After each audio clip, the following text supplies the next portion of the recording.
10 വയസ്സുകാരി വീണയാണ് ഈ വീട് ഇന്ന് നടത്തുന്നത്. ഇളയ 2 സഹോദരിമാരുടെയും ചേച്ചി അമ്മയാണ് അവൾ ഇന്ന്. രോഗശൈലിയിലുള്ള അച്ഛന് കുടുംബനാഥയുമാണ് അവൾ.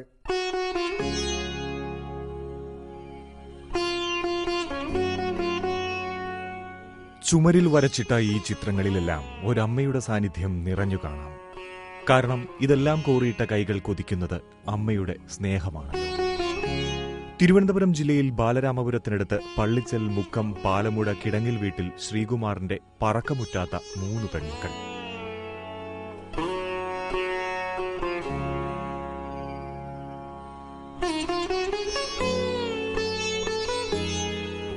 അച്ഛന്റെ വൈകല്യവും അമ്മയുടെ മരണവും ഈ കുരുന്നുകളെ തളർത്തിയിരിക്കുന്നു.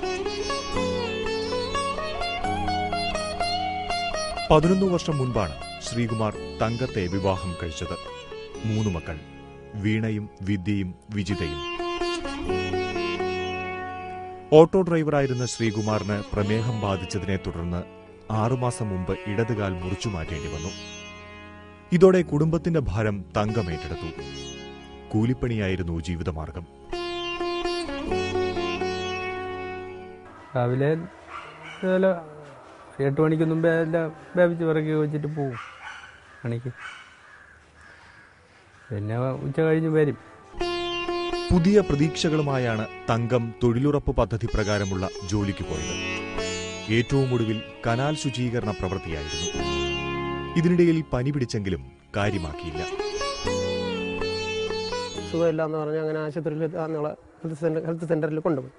അവിടെ കൊണ്ടുപോയപ്പോൾ അവിടെ നിന്ന് ഡോക്ടർ പറഞ്ഞ് എത്രയും പെട്ടെന്ന് പിന്നെ നിങ്ങൾ മെഡിക്കൽ കോളേജിൽ എത്തിക്കണമെന്ന് പറഞ്ഞു. അങ്ങനെ പിന്നെ കാർ പിടിച്ച് ഉടനെ കൊണ്ടുപോയി.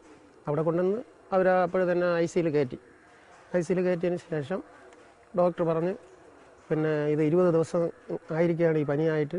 അങ്ങനെ കണ്ണിൽ കൂടിയൊക്കെ ബ്ലഡിൻ്റെ അംശം വന്നതാണ്. അപ്പോൾ അത് ഇത്രയും നീണ്ടു നിൽക്കണമെങ്കിൽ ഈ 20 ദിവസം ആവണം എന്നാണ് ഡോക്ടർ പറഞ്ഞത്. അവർ ഉടനെ തന്നെ ഐ സിയിലാക്കി ചികിത്സ തുടങ്ങി. അങ്ങനെ 4 ദിവസം അവിടെ ഉണ്ടായിരുന്നു, കിടന്നു. 5ൻ്റെ അന്ന് ആണ് മരിച്ചത്.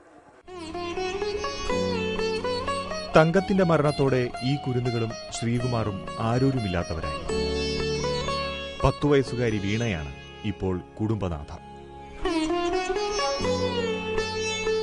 വീട്ടില്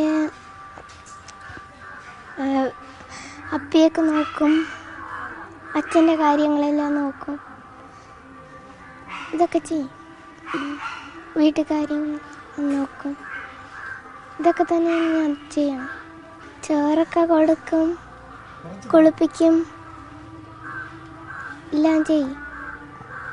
നല്ല വൃത്തിയിൽ പഠിക്കണം, അനിയത്തിമാരെയൊക്കെ നോക്കണം, ഇതൊക്കെ തന്നെയാണ് എൻ്റെ മനസ്സിലുള്ളത്. വല്ലപ്പോഴും ബന്ധുക്കൾ നൽകുന്ന ഭക്ഷണമാണ് ഏക ആശ്രയം. കൂലിപ്പണിക്കാരായ ബന്ധുക്കളും പലപ്പോഴും നിസ്സഹായരായി മാറുകയാണ്.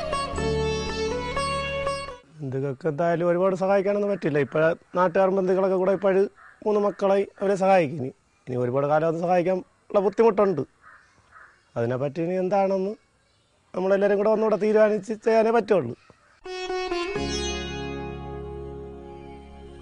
ഒരു കൃത്രിമ കാൽ കിട്ടിയാൽ എന്തെങ്കിലും ചെയ്ത് മക്കളെ പോറ്റാമെന്ന് ശ്രീകുമാർ പ്രതീക്ഷിക്കുന്നു.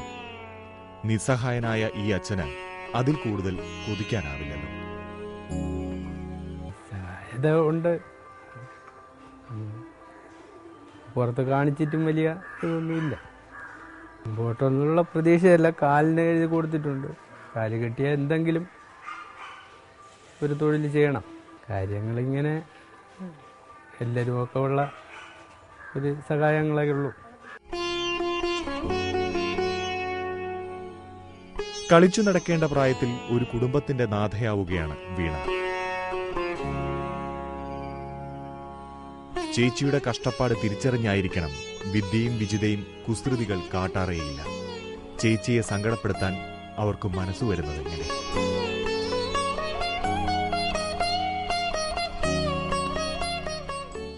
നിരാലംബരായ ഈ കുടുംബത്തിന് ഒരു കൈ സഹായം നൽകാൻ സുമനസ്സുകൾ മുന്നോട്ട് വരുമെന്ന് ഞങ്ങൾ പ്രതീക്ഷിക്കുന്നു. കാഴ്ചയും സഹായം വാഗ്ദാനം ചെയ്യുന്നു. ഞങ്ങൾ ബന്ധപ്പെടാനുള്ള മേൽവിലാസം: പ്രൊഡ്യൂസർ, കാഴ്ച, മനോരമ ന്യൂസ്, അരൂർ PO, ആലപ്പുഴ. പിൻ 688534. വീണ്ടും പറയാം: പ്രൊഡ്യൂസർ, കാഴ്ച, മനോരമ ന്യൂസ്, അരൂർ PO, ആലപ്പുഴ. പിൻ 688534. kaazha@manoramanews.com എന്ന ഇമെയിൽ മേൽവിലാസത്തിലും ഞങ്ങൾ ബന്ധപ്പെടാവുന്നതാണ്. ഈ ആഴ്ചത്തെ കാഴ്ച ഇവിടെ അവസാനിക്കുന്നു. അടുത്ത ആഴ്ച വീണ്ടും കാണാം. നമസ്കാരം.